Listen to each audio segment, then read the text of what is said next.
नमस्कार दोस्तों, मेरा नाम है नैनिका और धुरीना के YouTube चैनल पर आपका स्वागत है। आज मैं आपके लिए रेलवे की बड़ी खबर लेकर आई हूँ। जी हाँ दोस्तों, रेलवे की तैयारी करने वाले बच्चों के लिए एक खुशी की बात है और एक दुख की बात है। चलिए पहले खुशी की बात से शुरू करते हैं। खुशी की बात ये है कि रेलवे की वैकेंसीज आ चुकी है ग्रेजुएट और अंडर ग्रेजुएट्स के लिए। और दुख की बात ये है कि एक्सपेक्टेशंस 20,000 वैकेंसीज की थी, पर रेलवे ने एक्सपेक्टेशंस पर पानी फेर दिया, सभी की उम्मीदों पर पानी फेर दिया और सिर्फ 11,500 वैकेंसीज रहने वाली है। तो चलिए दोस्तों, ये तो थोड़ी दुख की बात हो गई, पर दुख की बात के बारे में कम सोचते हैं और खुशी की बात के बारे में ज्यादा सोचते हैं। खुशी पे फोकस करेंगे तो खुशियां बढ़ेंगी। तो चलिए खुशी पे फोकस करते हैं और 11,500 के अराउंड जो वैकेंसीज निकली हैं उस पे फोकस करते हैं। तो वो एनटीपीसी की जो वैकेंसीज निकली हैं उसके बारे में आज मैं आप सभी को डिटेल में बताने वाली हूँ कि क्या एज लिमिट रहने वाली है, क्या क्वालिफिकेशन रहने वाली है, सब कुछ जो भी ऑफिशियल नोटिफिकेशन में आया है वो आज हम साथ में देखने वाले हैं। सिर्फ इतना ही नहीं, और हम जो धुरीना का यूट्यूब चैनल है वो जैसे ही कोई भी जॉब नोटिफिकेशन आती है फटाफट से वीडियो बना देते हैं। तो अगर आपने अभी तक हमारा चैनल सब्सक्राइब नहीं किया है तो फटाफट से सब्सक्राइब कर लीजिए और बेल आइकन दबाना मत भूलिएगा, क्योंकि हम सभी जॉब नोटिफिकेशंस के बारे में वीडियो बनाते हैं। और अगर आप गवर्नमेंट एग्जाम्स की तैयारी कर रहे हैं तो आप फटाफट से सब्सक्राइब कर लें ताकि कोई भी इंपॉर्टेंट नोटिफिकेशन मिस ना हो। तो चलिए वीडियो के साथ शुरुआत करते हैं। तो सबसे पहले रेलवे रिक्रूटमेंट बोर्ड की तरफ से आरआरबी की तरफ से ये वैकेंसी रहने वाली है। एनटीपीसी की वैकेंसी है, नॉन टेक्निकल पॉपुलर कैटेगरीज की वैकेंसी रहने वाली है। ग्रेजुएट्स और अंडर ग्रेजुएट्स के लिए ये पोस्ट रहने वाली है। एप्लीकेशन ऑनलाइन इनवाइट की गई है। अगर आप इस पोजीशन के लिए अप्लाई करना चाहते हैं तो आप ऑनलाइन अप्लाई कर सकते हैं। अब देखते हैं कि फॉर्म कब से स्टार्ट होंगे और लास्ट डेट एप्लीकेशन की क्या रहने वाली है। तो जो ग्रेजुएट्स हैं उनके लिए अलग डेट रहने वाली है एप्लीकेशन की, और जो अंडर ग्रेजुएट्स हैं उनके लिए अलग डेट रहती है एप्लीकेशन की। तो चलिए देखते हैं, पहले ग्रेजुएट्स के लिए देखते हैं। ओपनिंग डेट ऑफ एप्लीकेशन यानी कि 14 सितंबर से एप्लीकेशन स्टार्ट हो जाएंगी और आखिरी डेट अप्लाई करने की है 13 अक्टूबर लास्ट डेट है अप्लाई करने की। आप ऑनलाइन माध्यम से अप्लाई कर सकते हैं, ऑनलाइन मीडियम से अप्लाई कर सकते हैं इस फॉर्म के लिए। ठीक है दोस्तों, तो चलिए अब बात करते हैं कौन सी वैकेंसीज रहने वाली हैं और उन वैकेंसीज में कितना पे स्केल रहने वाला है, क्या मेडिकल स्टैंडर्ड्स रहने वाले हैं और क्या एज लिमिट रहने वाली है। तो सबसे पहले स्टेशन मास्टर की बात करते हैं हम। स्टेशन मास्टर में 994 टोटल वैकेंसीज रहने वाली हैं। 994 टोटल वैकेंसीज रहने वाली हैं और एज 18 से 36 साल, एज क्राइटेरिया है 18 से 36 साल। मेडिकल स्टैंडर्ड्स मांगे गए हैं A2 और 35,400 इनिशियल पे रहने वाली है। उसके अलावा पे level as per 7th CPC 6। चलो फिर उसके बाद हम बात करते हैं चीफ कॉमर्शियल कम टिकट सुपरवाइजर। पे level as per 7CP 6, initial पे रहने वाली है 35,400। मेडिकल स्टैंडर्ड्स B2 और एज एज ऑन यानी कि 1 जनवरी 2025 तक 18 स्टार्टिंग डेट है और 36 लास्ट डेट है अप्लाई करने की। अगर आप 1 जनवरी 2025 तक 18 साल के हो जाते हैं तभी आप इसके लिए अप्लाई कर सकते हैं, और अगर नहीं होते या फिर आपकी एज कम रह जाती है तो अप्लाई नहीं कर सकते हैं।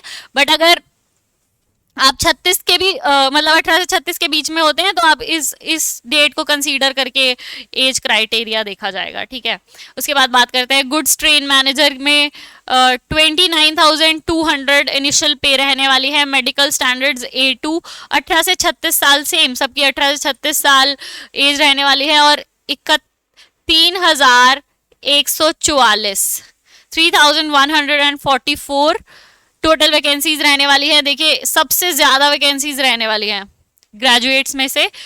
गुड्स ट्रेन मैनेजर की सबसे ज्यादा वैकेंसीज रहने वाली हैं 3,144। फिर उसके बाद है जूनियर अकाउंट असिस्टेंट कम टाइपिस्ट, इसकी इनिशियल पे रहने वाली है 29,200।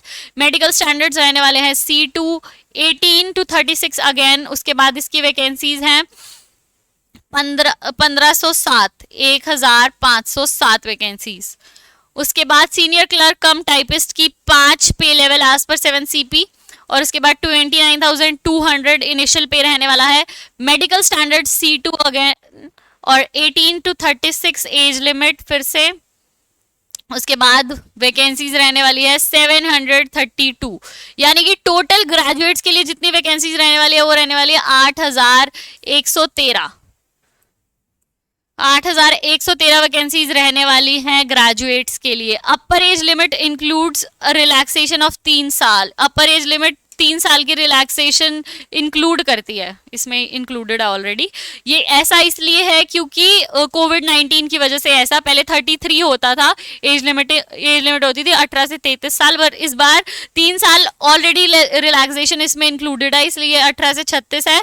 और ऐसा इसलिए है कोविड-19 की वजह से है, क्योंकि बहुत ज़्यादा कोविड-19 में बच्चे बड़े हो गए इसलिए तो चलिए आगे बात करते हैं कि अंडर ग्रेजुएट्स के लिए क्या पोस्ट रहने वाली है। ओपनिंग डेट ऑफ एप्लीकेशन 21 सितंबर 2024 से एप्लीकेशन स्टार्ट हो जाएंगी अंडर ग्रेजुएट्स के लिए, यानी कि 12वीं पास बच्चों के लिए।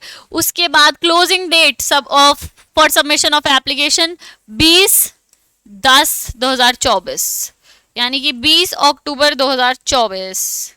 उसके बाद हम बात करते हैं कि क्या क्या पोस्ट रहने वाली है। टोटल 3445 टोटल पोस्ट रहने वाली है अंडर ग्रेजुएट्स के लिए। कॉमर्शियल कम टिकट क्लर्क की टोटल 2022 वैकेंसीज रहने वाली है। कॉमर्शियल कम टिकट क्लर्क की सबसे ज़्यादा वैकेंसीज रहने वाली है 2022 वैकेंसीज। उसके बाद अकाउंट्स क्लर्क कम टाइपिस्ट की रहने वाली है 361 वैकेंसीज। जूनियर क्लर्क कम टाइपिस्ट की रहने वाली है 990 वैकेंसीज। और ट्रेन्स क्लर्क की रहने वाली है 72 वैकेंसीज। टोटल 3445 वैकेंसीज रहने वाली हैं। उसके बाद एज की बात करें तो इसमें एज है 18 से 33 साल। ऊपर अंडर ग्रेजुएट्स के लिए थी 18 से 36 साल और यहाँ पे है 18 से 33 साल। ठीक है। उसके बाद मेडिकल स्टैंडर्ड्स रहने वाले हैं, ये आप देख सकते हैं। कॉमर्शियल कम टिकट क्लर्क के B2 medical standards, account clerk कम टाइपिस्ट के C2 medical standards, junior clerk कम टाइपिस्ट के C2 medical standards, trains clerk के A3 मेडिकल स्टैंडर्ड्स। इनिशियल पे ऑब्वियसली कंपैरेटिवली कम होगा ग्रेजुएट से अंडर ग्रेजुएट का, बट स्टिल ये commercial clerk ticket clerk की रहने वाली है 21,700। उसके बाद अकाउंट क्लर्क कम टाइपिस्ट की रहने वाली है 19,900। जूनियर क्लर्क कम टाइपिस्ट की रहने वाली है 19,900। अगेन ट्रेन्स क्लर्क की रहने वाली है 19,900। ठीक है दोस्तों, तो ये रहने वाले हैं ग्रेजुएट्स और अंडर ग्रेजुएट्स की कुछ वैकेंसीज। उसके बाद ये विजन स्टैंडर्ड्स जो मांगे गए हैं वो आप पढ़ सकते हैं, आप डाउनलोड कर लीजिए इस ऑफिशियल नोटिफिकेशन को। क्या मेडिकल स्टैंडर्ड्स मांगे गए हैं? Physical fit in all aspects, यानी कि फिजिकली फिट होना चाहिए सभी एस्पेक्ट्स में। जनरल फिटनेस, डिस्टेंट विजन मांगी गई है 6/9 विदाउट ग्लासेस। ठीक है, नो फॉगिंग टेस्ट।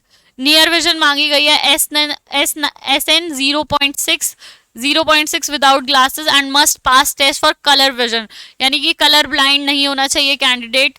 ओके, तो ये सब डिटेल्स आप चेक कर लीजिएगा कि क्या विजन स्टैंडर्ड्स मांगे गए हैं, उस अकॉर्डिंगली ही आप अप्लाई कीजिएगा। अगर आप ये विजन स्टैंडर्ड्स को फुलफिल करते हैं, ये रिक्वायरमेंट्स को फुलफिल करते हैं, तभी आप इस पोजीशन के लिए अप्लाई कीजिएगा। ठीक है, एग्जाम की डेट अभी आउट नहीं हुई है कि एग्जाम कब रहने वाला है, अभी सिर्फ एप्लीकेशंस की डेट आउट हुई है कि कब आप अप्लाई कर सकते हैं और लास्ट डेट अप्लाई करने की कब रहने वाली है। एग्जामिनेशंस का अभी कुछ अता पता नहीं है कि रेलवे के एग्जाम्स कब होने वाले हैं, वो आप लोग ऑलरेडी जानते ही हैं। तो चलिए जो अभी हम एप्लीकेशन फीस की बात कर लेते हैं। एप्लीकेशन फीस 500 रहने वाली है for all candidates except categories mention. इन कैटेगरीज के अलावा सभी कैंडिडेट्स की फीस रहने वाली है 500 रुपये, जिसमें से 400 रुपये रिफंडेबल हैं, वो आपको वापस दे दिए जाएंगे जब आप CBT मतलब आपके बैंक अकाउंट में वापस आ जाएंगे अगर आप CBT टेस्ट के लिए अपीयर होते हैं, कंप्यूटर बेस्ड टेस्ट के लिए अपीयर होते हैं। अगर आप अपीयर नहीं होते हैं तो आपके 400 रुपये वापस नहीं आएंगे। ये सिर्फ उन्हीं कैंडिडेट्स के लिए रिफंडेबल हैं जो कि कंप्यूटर बेस्ड टेस्ट में अपीयर होंगे। और 500 फीस है, उसमें से 400 रिफंडेबल है, जो भी बैंक चार्जेस वगैरह होंगे वो भी डिडक्ट हो जाएंगे थोड़े बहुत। ऐसा इसलिए किया गया है क्योंकि बहुत सारे स्टूडेंट्स अप्लाई कर लेते हैं बट फिर एग्जाम देने नहीं जाते हैं, तो फिर इससे गवर्नमेंट को काफ़ी लॉस हो जाता है इतने सब बच्चों के लिए अरेंजमेंट्स करना, और फिर बच्चे नहीं आते हैं।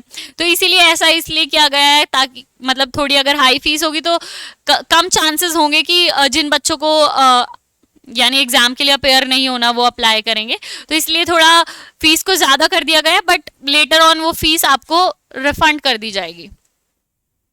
ठीक है, उसके बाद जो SC ST ex serviceman PWBD female transgender minorities और इकोनॉमिकली बैकवर्ड क्लासेस है। इकोनॉमिकली बैकवर्ड क्लासेस का EWS या OBC मतलब नहीं है, इकोनॉमिकली बैकवर्ड क्लासेस जो हैं और SC ST ex serviceman female transgender minorities ये जो भी लोग हैं इनकी फीस रहने वाली है 250 रुपये, और ये 250 रुपये बैंक चार्जेस डिडक्ट होने के बाद वापस रिफंड कर दी जाएगी CBT, जो सिर्फ उन्हीं बच्चों की जो CBT टेस्ट में अपेयर होंगे। तो ये सेम रहेगा, यानी कि 250 रुपये फीस, 500 रुपये फीस, इसमें से 400 रिफंडेबल बैंक चार्जेस डिडक्ट करने के बाद, जो भी बैंक चार्जेस होंगे इसमें से 250 की 250 refundable, only bank charges deduct करने के बाद जो भी बैंक चार्जेस होंगे। चलिए, तो ये कुछ डिटेल्स थी जो अभी नोटिफिकेशन आया है, जो अभी न्यूज़ आई है वो मैंने आपको एक्सप्लेन कर दी है। अगर अभी आपको इस डिटेल्स में कुछ डाउट है या कुछ आपको समझ में नहीं आया, वो कमेंट सेक्शन में आप ड्रॉप कर सकते हैं, मैं आपको कमेंट में रिप्लाई कर दूंगी। जो भी आपके क्वेरीज हैं, कोई क्वेश्चंस हैं, आप फटाफट से कमेंट कर दीजिए और मैं आपके कमेंट्स का रिप्लाई कर दूंगी। Thank you so much for watching, और धुरीना का यूट्यूब चैनल सब्सक्राइब करना मत भूलिए।